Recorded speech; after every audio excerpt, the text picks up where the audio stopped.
మన బలహీనత మనకి ఎప్పుడు తెలుస్తుందో తెలుసా? 4 గోడల మధ్య ఉన్నప్పుడు మనమే గొప్ప అనుకుంటాం. ఏం తెలీదు, ఎందుకంటే చెప్పేవాళ్ళు ఎవరు ఉంటారు కదా.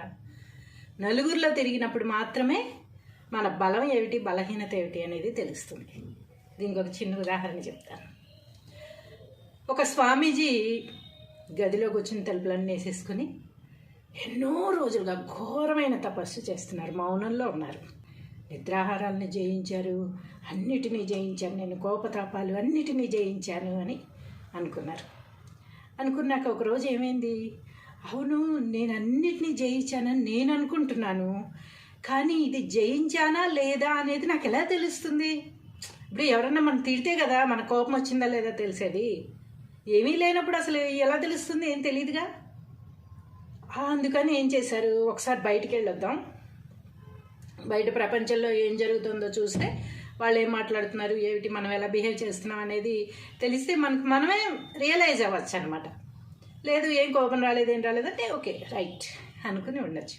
అలాగా ఆయన ఏం చేశారు, బయటకు వచ్చారు. బయటకు వచ్చేసరికి పెద్ద తిరణాలు జరుగుతుంది. అక్కడ వచ్చి అలా నడుస్తూ ఉన్నారు. పెద్ద కమండలు అది పట్టుకున్నారు, ఇరై ఇరై ఇరై చాలా ఫాస్ట్గా నడుస్తున్నారు. నడుస్తూ ఎవరు వెళ్ళిపోతున్నారు, అలా తోసుకుంటూ వెళ్ళిపోతున్నారు, ఎవరు పట్టించుకోవట్లా. ఎంత పెద్ద స్వామీజీని ఇన్ని రోజులు తపస్సు చేసి నేను బయటకు వస్తే నన్ను ఎవరు పట్టించుకోవట్లేదేంటి అసలు అనేసి అహంకారం వచ్చేసింది. సరే అని ఈలోపు ఏం చేశాడు, ఒక చిన్నపిల్లాడు ఆడుకుంటూ పరిగెత్తుకుంటూ వచ్చి సర్మని ఇలా తోసేసాడు. ఆయన్ని తోసుకుంటూ వెళ్ళిపోయాడు. సర్మని ఇలా తిరిగిపోయాడు. ఆయన ఆగ్రహం, మహాగ్రహం వచ్చేసింది. రై అనేసి గట్టిగా అరిచాడు అనమాట. ఎంత కోపం వచ్చేసింది. ఓహో, కోపం పోలా, అహంకారం పోలా, కోపం పోలా. సరే అని కొంత దూరం వెళ్ళిన తర్వాత గుమ్మ వాసనలు వస్తున్నాయి. ఆ స్మెల్ వచ్చేసరికి ఏదన్నా తినాలి అనిపించింది స్వామీజీకి. ఏదో తిన్నారు. తిన్న తర్వాత నావలించి మంచి నిద్ర వస్తుంది, వెళ్ళి పడుకోవాలి అనుకున్నారు. వచ్చి కూర్చున్న తర్వాత ఆలోచించడం మొదలుపెట్టారు.